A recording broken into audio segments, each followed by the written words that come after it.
إن الحمد لله نحمده ونستعينه ونستغفره ونعوذ بالله من شرور أنفسنا ومن سيئات أعمالنا من يهده الله فلا مضل له ومن يضلل فلا هادي له وأشهد أن لا إله إلا الله وحده لا شريك له وأشهد أن محمدا عبده ورسوله أما بعد فإن خير الحديث كتاب الله وخير الهدي هدي محمد صلى الله عليه وسلم وشر الأمور محدثاتها وكل محدثة بدعة وكل بدعة ضلالة وكل ضلالة في النار أعوذ بالله السميع العليم من الشيطان الرجيم بسم الله الرحمن الرحيم يا أيها الذين آمنوا اتقوا الله حق تقاته ولا تموتن إلا وأنتم مسلمون يا أيها الناس اتقوا ربكم الذي خلقكم من نفس واحدة وخلق منها زوجها وبث منهما رجالا كثيرا ونساء واتقوا الله الذي تساءلون به والأرحام إن الله كان عليكم رقيبا يا أيها الذين آمنوا اتقوا الله وقولوا قولا سديدا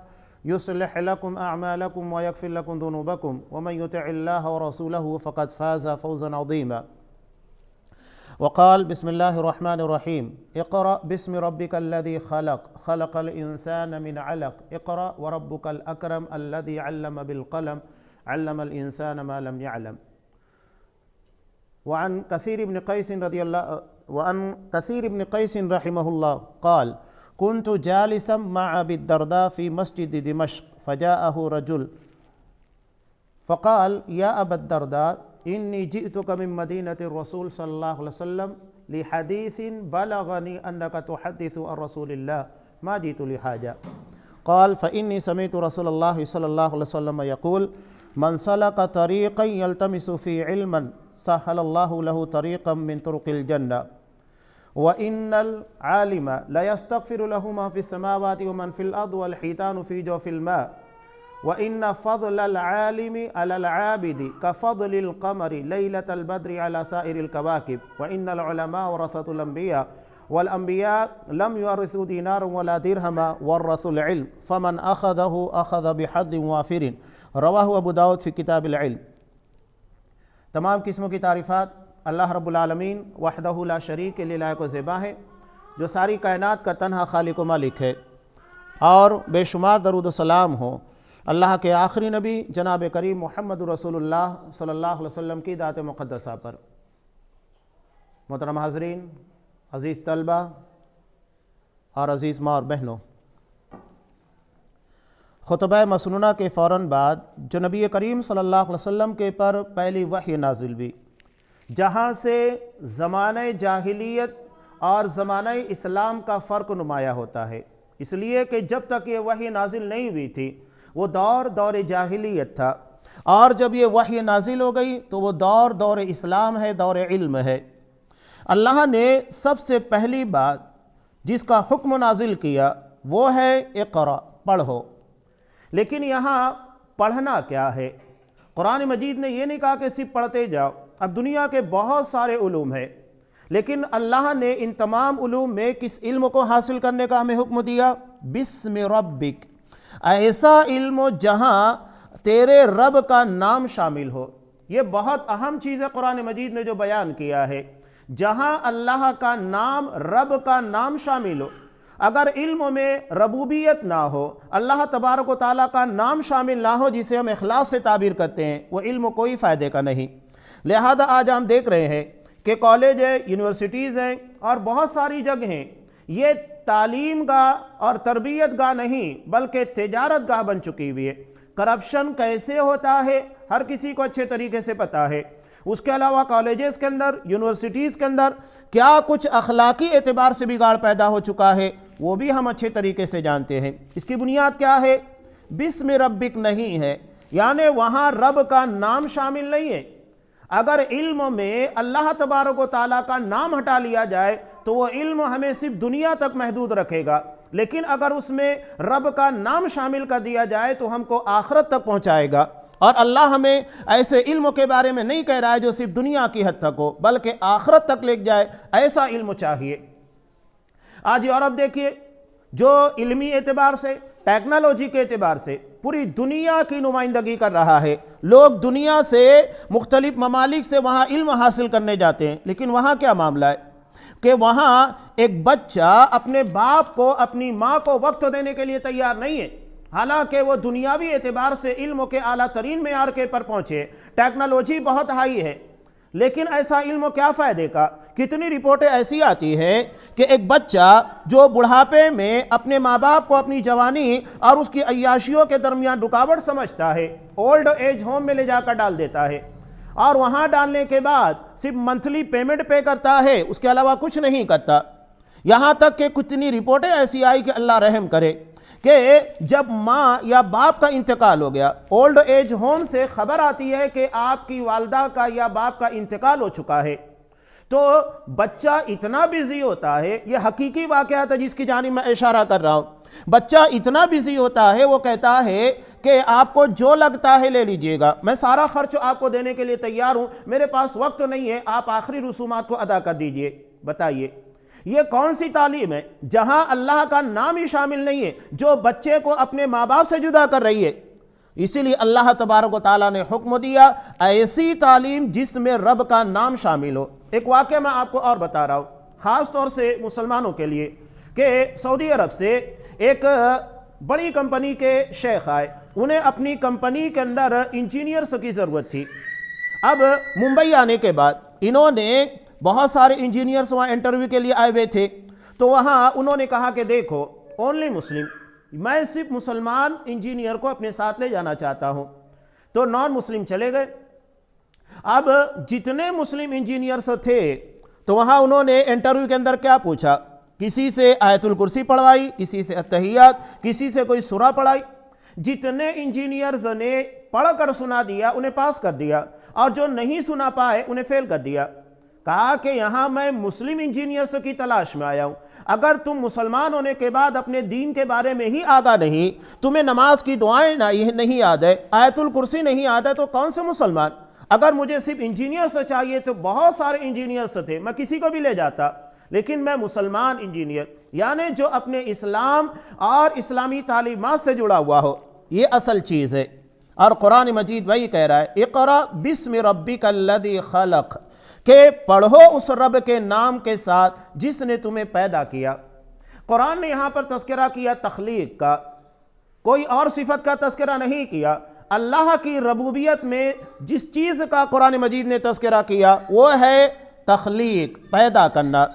اب یہاں ربوبیت، توحید ربوبیت میں 3 چیزوں کا تذکرہ ہے۔ کون کون سی چیزیں توحید ربوبیت میں بنیادی چیز کے پر بنیادی طور پر آتی ہے؟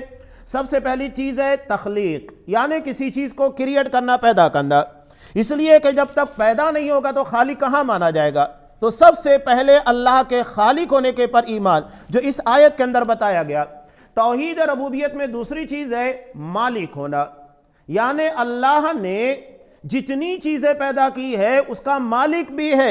ایسا نہیں ہے کہ اللہ نے پیدا کرنے کے بعد چھوڑ دیا، اس کے پر اختیارات کسی اور کے چل رہے ہیں، وہ کسی اور کی ملکیت بن گئی۔ اور تیسری چیز ہے مدبر ہونا، یعنی اللہ خالق ہے، چیزوں کو پیدا کیا، مالک ہے یعنی اپنے اختیار میں رکھے ہوئے ہے، پوری ملکیت اپنے پاس ہے، اور تیسری چیز ہے مدبر ہے، وہی پوری چیزوں کو، پوری کائنات کو چلا رہا ہے، اس کے علاوہ کوئی نہیں ہے جو اس کائنات کے اندر انٹرفیئر کر سکے، دخل اندازی کر سکے۔ اللہ ہی نے پوری قوانین فطرت کو بنایا اور اسی کے مطابق پوری کائنات کو چلا رہا ہے۔ یہ توحید ربوبیت کی 3 بنیادی چیزیں ہیں جسے ہر کسی کو جاننا چاہیے۔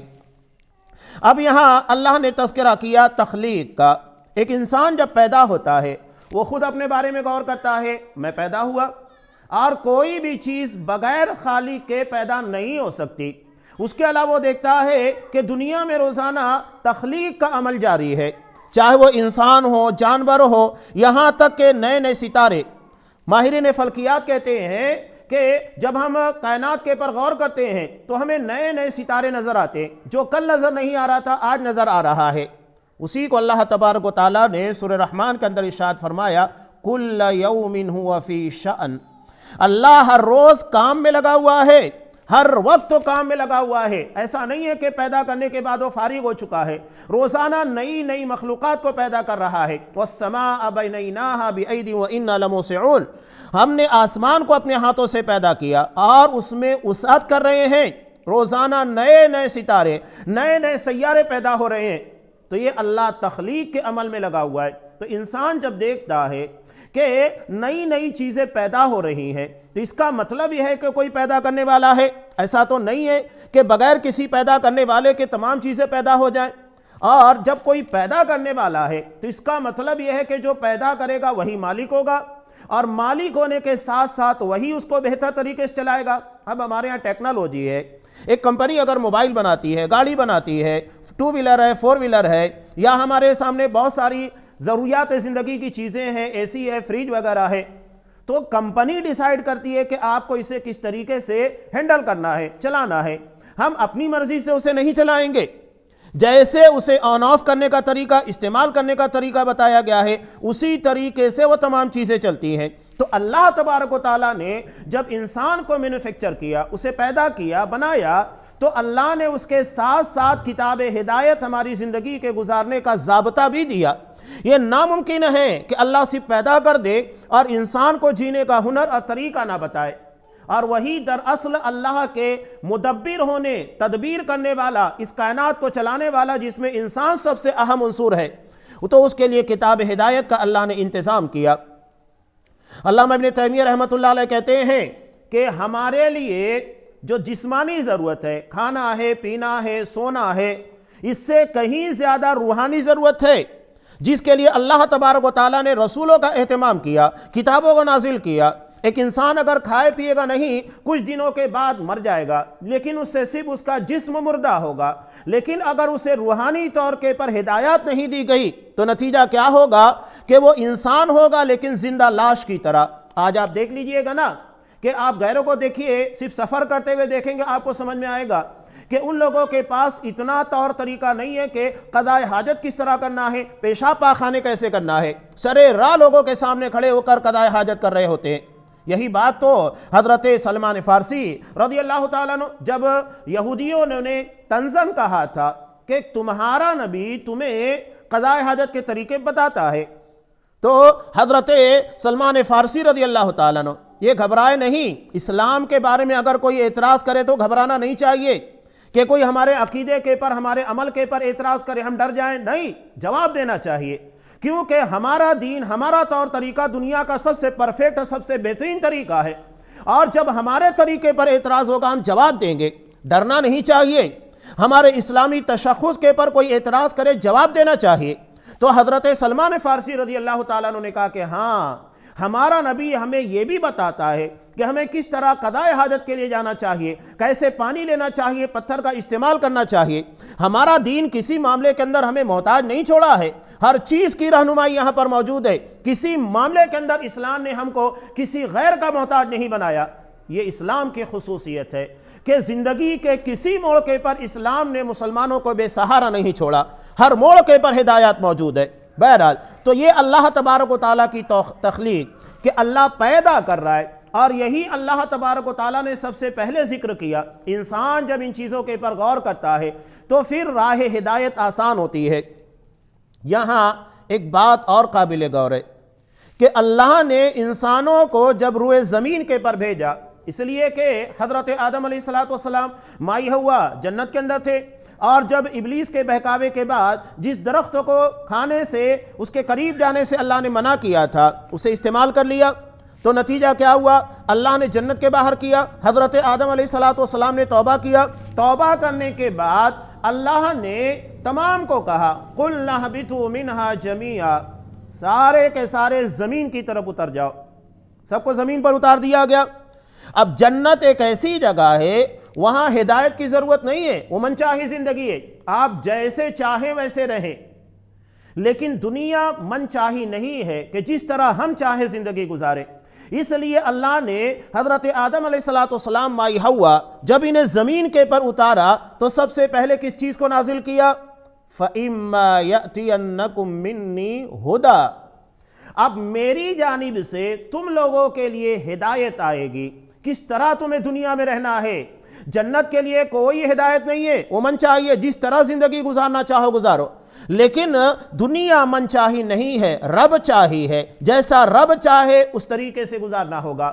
یہاں ایک بات یاد رکھیے گا کہ ہمیں ایک زندگی کو من چاہی گزارنا ہے، چاہے دنیا کو گزارے یا آخرت کو۔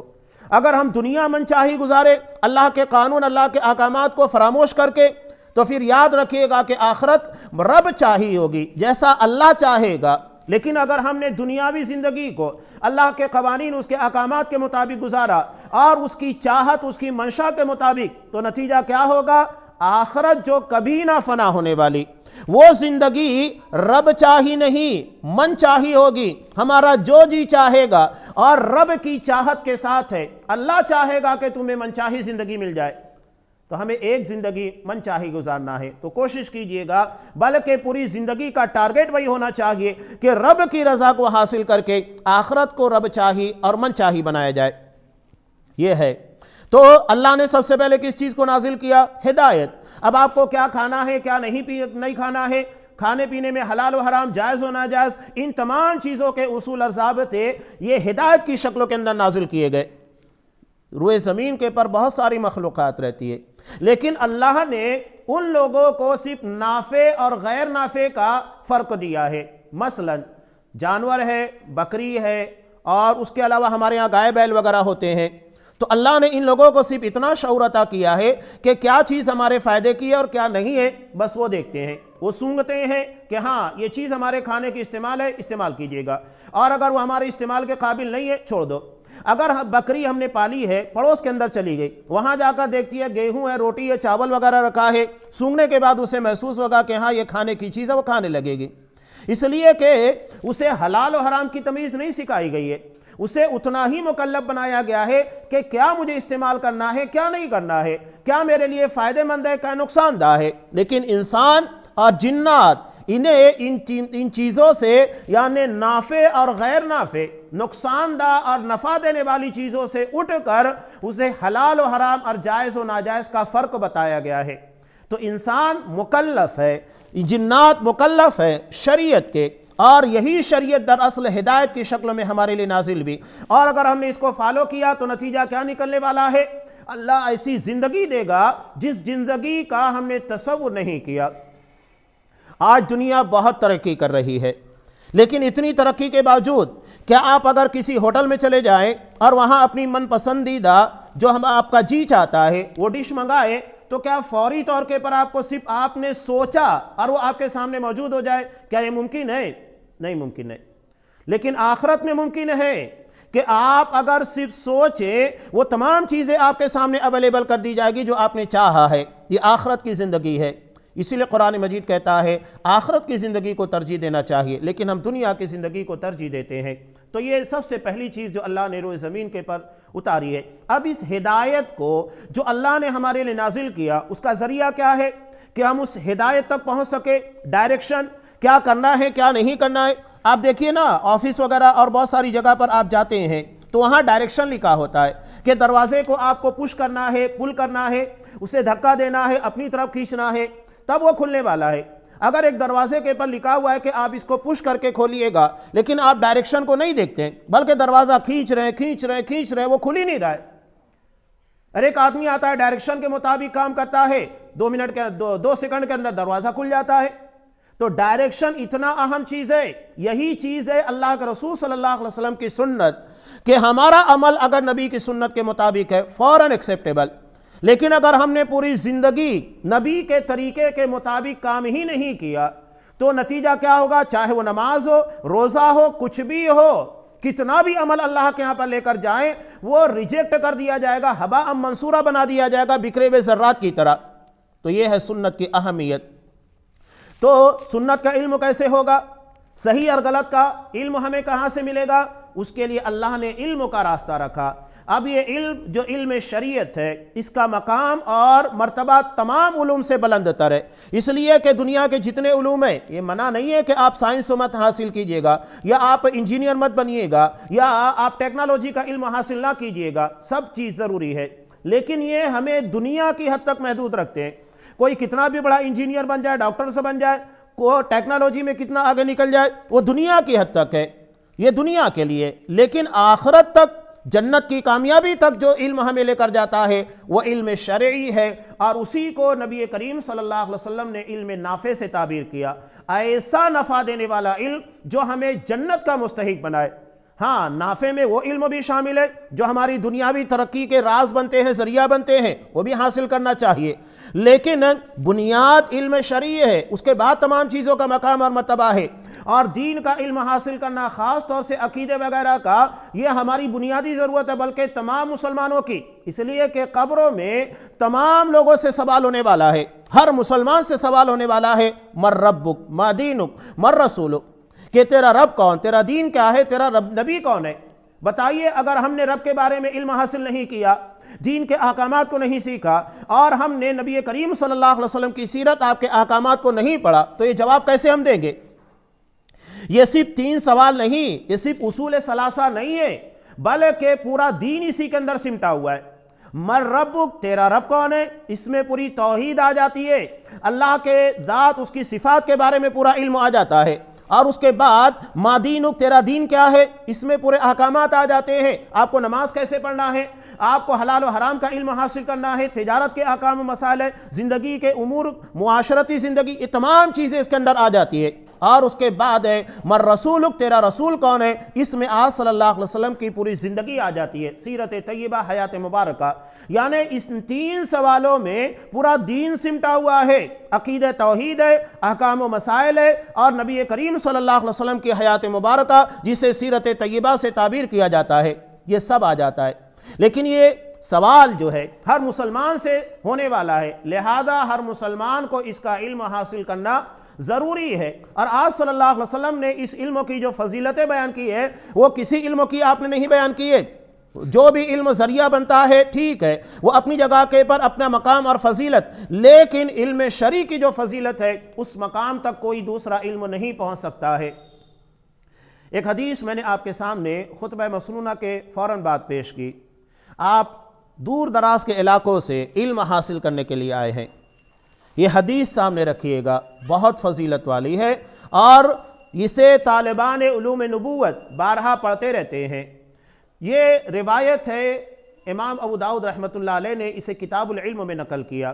حضرت کثیر بن قیس ایک تابعی ہیں، یہ دمشق کی مسجد میں بیٹھے ہوئے تھے۔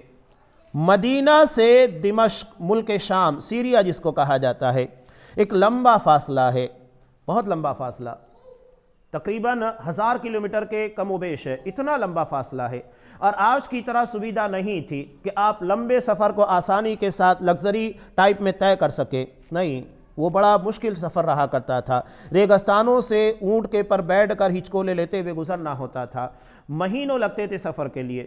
یہ کہتے ہیں کثیر بن قیس رحمہ اللہ، ایک تابعی ہے، کنت جالسا مع ابی الدرداء، میں آپ صلی اللہ علیہ وسلم کے مشہور صحابی ابو درداء رضی اللہ تعالیٰ عنہ کے پاس مسجد دمشق میں بیٹھا ہوا تھا، جامع مسجد تھی، اور یہ وہی دمشق ہے جہاں حضرت عیسیٰ علیہ السلام دوبارہ نزول کرنے والے ہیں۔ جب انہیں دنیا میں اتارا جائے گا تو دمشق کی جامع مسجد میں ہی اترنے والے ہیں، منارہ بیضاء کے پاس، فرشتے انہیں نماز فجر کے وقت لا کر اتاریں گے۔ یہ ہمارے ایمان، ہمارے عقیدے کا حصہ ہے۔ تو وہاں بیٹھا ہوا تھا، فجاءہ رجل، ایک آدمی آیا، یہ نہیں پہچانتے تھے، اور یہ کون ہے؟ یہ ہے حضرت جابر بن عبداللہ رضی اللہ تعالیٰ عنہ۔ یہ مدینہ سے سفر کر کے جاتے ہیں دمشق، 1000 کلومیٹر کے آس پاس کا سفر طے کرتے ہیں اس وقت کا، اور وہاں جانے کے بعد کیا کہتے ہیں؟ سیدھے حضرت ابو درداء کے پاس پہنچتے ہیں، اور کیا کہتے ہیں؟ یا ابا الدرداء انی جئتک من مدینۃ الرسول صلی اللہ علیہ وسلم لحدیث بلغنی انک تحدث عن رسول اللہ۔ ابو درداء، میں تمہارے پاس نبی کے شہر سے، مدینہ سے یہاں تک آیا ہوں، کس لیے آیا ہوں؟ لحدیث، ایک حدیث کے لیے، بلغنی، یہ بات مجھ تک پہنچی ہے، انک تحدث عن رسول اللہ، اس روایت کو تم نبی کے حوالے سے بیان کرتے ہو، یعنی وہ روایت مجھے پہنچ چکی ہے، لیکن وہ ڈائریکٹ تم سے سننے کے لیے آیا ہوں۔ ایسا نہیں ہے کہ مجھے وہ روایت مل گئی ہے، چلو معاملہ ختم ہو گیا، لیکن ڈائریکٹ تم سے سننے کے لیے۔ یہ بھی ایک بڑی فضیلت کی بات ہوتی ہے، جو حدیث کے اندر بڑا اہم مقام ہوتا ہے، سند عالی، یعنی کم سے کم واسطوں سے حدیث کو سنا جائے۔ اب یہاں حضرت جابر نے ڈائریکٹ سننے کے لیے دوسروں کے ذریعے سے سنا تھا، لیکن اس حدیث کو ڈائریکٹ حضرت ابو درداء سے سننے کے لیے 1000 کلومیٹر کا سفر طے کیا۔ یہ ہے علم کی فضیلت اور اس کی اہمیت، کہ ایک حدیث کے لیے 1000 کلومیٹر کا سفر طے کیا جائے وہ بھی کم ہے، اور مشکل حالات میں جس میں مہینوں لگ جائے یہ ہے۔ لحدیث، ایک حدیث کے لیے آیا ہوں اور مجھے اس بات کے بارے میں مجھے پتہ لگا ہے کہ تم اسے اللہ کے رسول صلی اللہ علیہ وسلم کے حوالے سے بیان کرتے ہو، یعنی ڈائریکٹ تم نے نبی کریم صلی اللہ علیہ وسلم سے سنا ہے۔ تو حضرت ابو درداء رضی اللہ تعالیٰ عنہ نے کہا کہ ہاں، سمعت رسول اللہ صلی اللہ علیہ وسلم یقول، میں نے نبی کریم صلی اللہ علیہ وسلم کو فرماتے ہوئے سنا ہے کہ من سلک طریقا، اگر کوئی کسی راہ کے پر چلتا ہے علم حاصل کرنے کے لیے، سلک اللہ بہ طریقا من طرق الجنہ، اللہ اس کے لیے جنت کے ایک راستوں میں سے ایک راستہ طے کر دیتا ہے، یعنی اب وہ جنت کو حاصل کرنے والے راستے پر چل رہا ہے۔ یہاں آپ صلی اللہ علیہ وسلم نے یہ کیوں کہا کہ اگر کوئی علم حاصل کرنے کے لیے نکلتا ہے تو اللہ اسے جنت کے راستوں میں سے ایک راستے کے پر چلاتا ہے؟ اس کی وجہ یہ ہے کہ بندے کے پاس جب علم شرعی ہوگا تبھی وہ جنت تک جانے کا صحیح راستہ معلوم کر پائے گا۔ آج ہم دیکھ رہے ہیں کہ مسلمانوں کی بات کیجئے، غیروں کی بات چھوڑ دیتے ہیں۔ مسلمانوں کے درمیان کتنے ہیں جو دعوے دار ہیں ہمارا مسلک، ہمارا طریقہ سب سے صحیح ہے؟ کیا سارے طریقے صحیح ہیں؟ جبکہ آپ صلی اللہ علیہ وسلم نے واضح کہا، ترمذی کی روایت، دیگر روایتوں میں بھی، کہ میری امت 73 فرقوں میں بڑھ جائے گی اور صرف ایک جنتی ہوگا، 72 جہنمی ہوں گے۔ اتنا واضح انداز میں آپ صلی اللہ علیہ وسلم نے کہا۔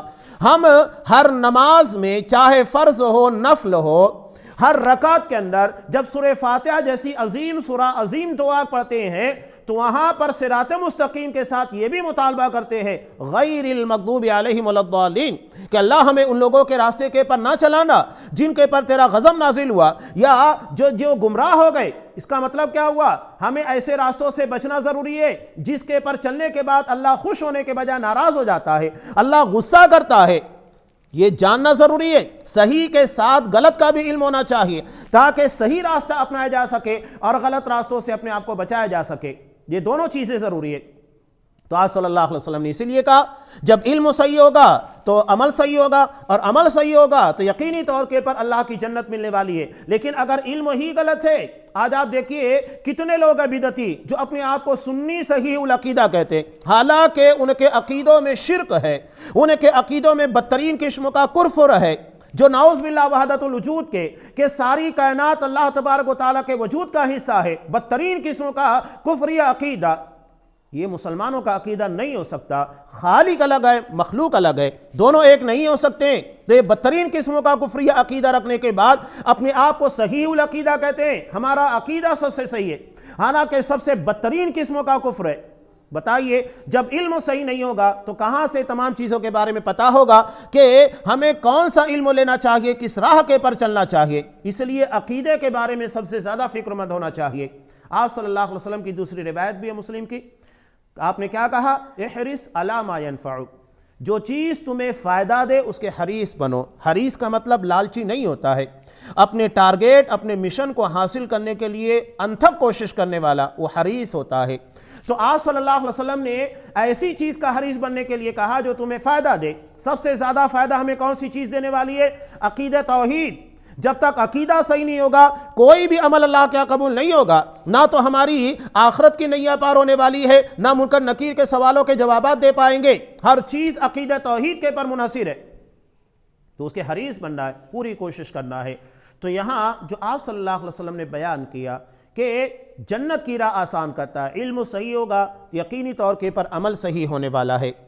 تو اس کے بعد انہوں نے کہا کہ اللہ کے رسول نے کہا کہ اگر بندہ علم کے راستے کے پر چلتا ہے، اللہ اس کے لیے جنت کے راستوں میں سے ایک راستہ آسان کر دیتا ہے، اس کے پر اس کو چلاتا ہے، اس کی جنت کی راہ آسان ہو جاتی ہے۔ اور جب بندہ اس راہ کے پر چلتا ہے، کوشش کرتا ہے، یہ آسان کام نہیں ہے۔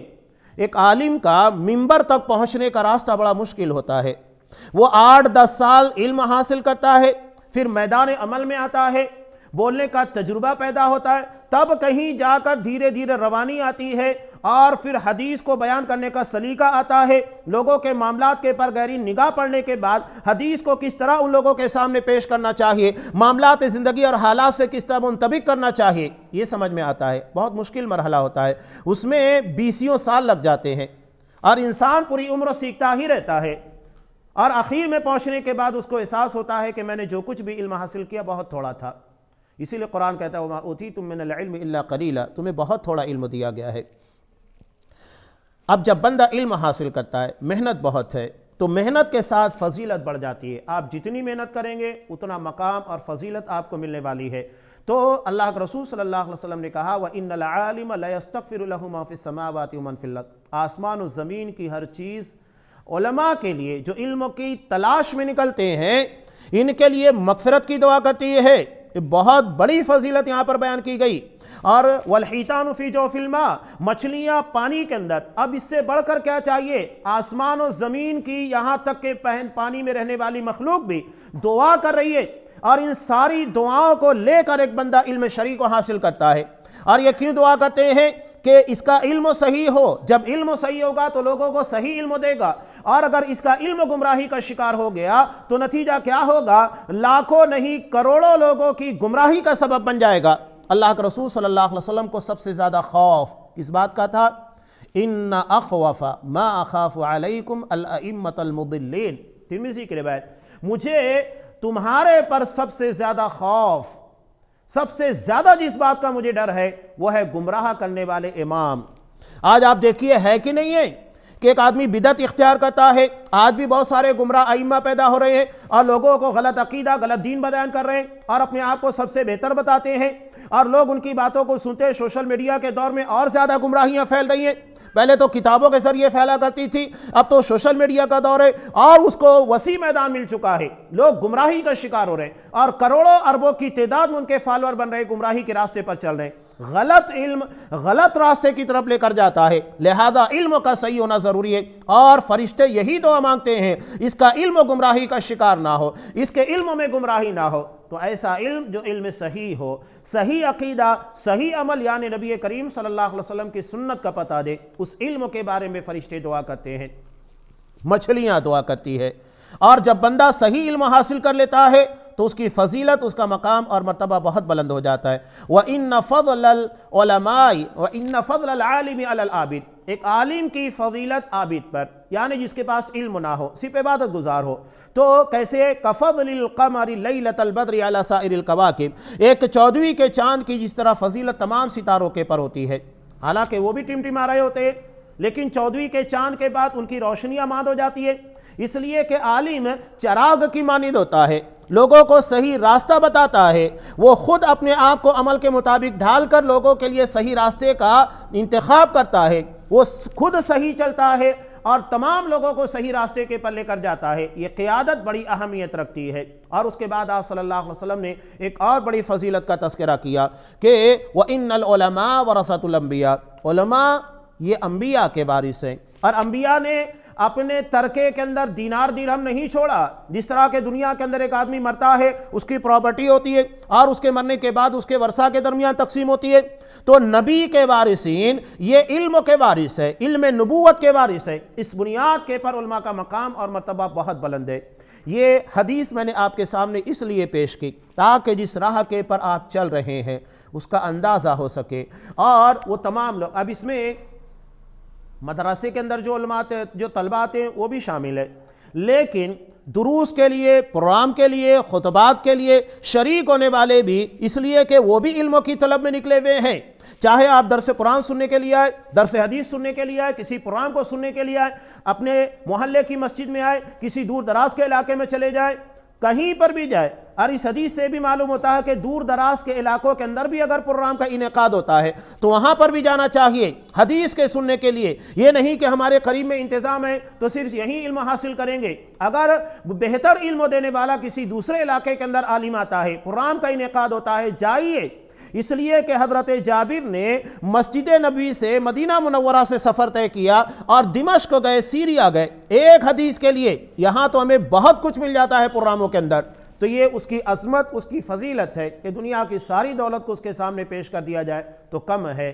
تو یہ سارے لوگ شامل ہیں کہ اگر کوئی بندہ درس قرآن کے لیے آتا ہے، درس حدیث سننے کے لیے آتا ہے، خطبات جمعہ سننے کے لیے آتا ہے، دیگر پروگراموں کا انعقاد ہوتا ہے اس کو سننے کے لیے آتا ہے، یہ تمام اسی فضیلت کے اندر شامل ہے کہ وَإِنَّ الْمَلَائِكَ لَتَضَعُ أَجْنِحَتَهَا رِضًا لِطَالِبِ الْعِلْمِ، کہ فرشتے طالب علم کو راضی کرنے کے لیے خوشی خوشی اپنے پر کو بچھاتے ہیں۔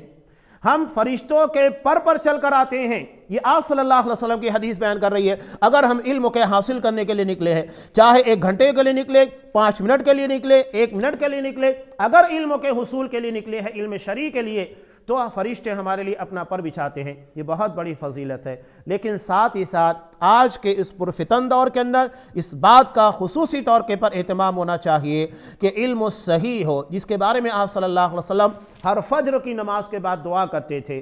جیسا کہ ابن ماجہ کی روایت ہے، اللہم انی اسألک علما نافعا ورزقا طیبا وعملا متقبلا، کہ اللہ میں تجھ سے نفع دینے والے علم کا سوال کرتا ہوں. اس لیے کہ علم صحیح ہوگا تو انسان صحیح طور کے پر کمائے گا، اس کا رزق طیب ہوگا، اس کی کمائی حلال کی ہوگی، اور جب اس کا علم اور اس کا رزق صحیح ہوگا تو عمل اللہ کے یہاں پر قابل قبول ہوگا. یہ تینوں چیزیں یکے بعد دیگر ایک دوسرے سے جڑی ہوئی ہے. اللہ ہمیں اس علم نبوت کو، جس کے وارث اللہ تبارک و تعالیٰ نے ہم کو بنایا ہے، تو اللہ کے رسول نے کہا زیادہ سے زیادہ جتنا ہو سکے زندگی کے آخری موڑ تک علم حاصل کرتے رہنا چاہیے. اللہ ہم اس کی توفیق دے، ہمیں صحیح علم، نافع علم عطا فرما، جس میں صحیح عقیدہ شامل ہو. وہ عقیدہ جو نبی کریم صلی اللہ علیہ وسلم کا، جو اصحاب کرام کا تھا، جو ہمارے اسلاف کا تھا، ایسا صحیح عقیدہ اللہ کی ذات و صفات کے بارے میں دے، اور ہمارے عمل کو نبی کریم صلی اللہ علیہ وسلم کی سنت کے مطابق بنا. ہمیں اخلاص کی توفیق دے، ہر قسم کی ریا، نمود، ہر وہ چیز جو ہمارے عمل کو ضائع اور برباد کرنے والی ہے، اسے ہماری حفاظت فرما. آمین. وآخر دعوانا ان الحمدللہ رب العالمین. بارک اللہ لنا ولکم فی القرآن العظیم ونفعنی وإیاکم بالآیات والذکر الحکیم. انہ تعالی جواد کریم ملک رؤوف رحیم.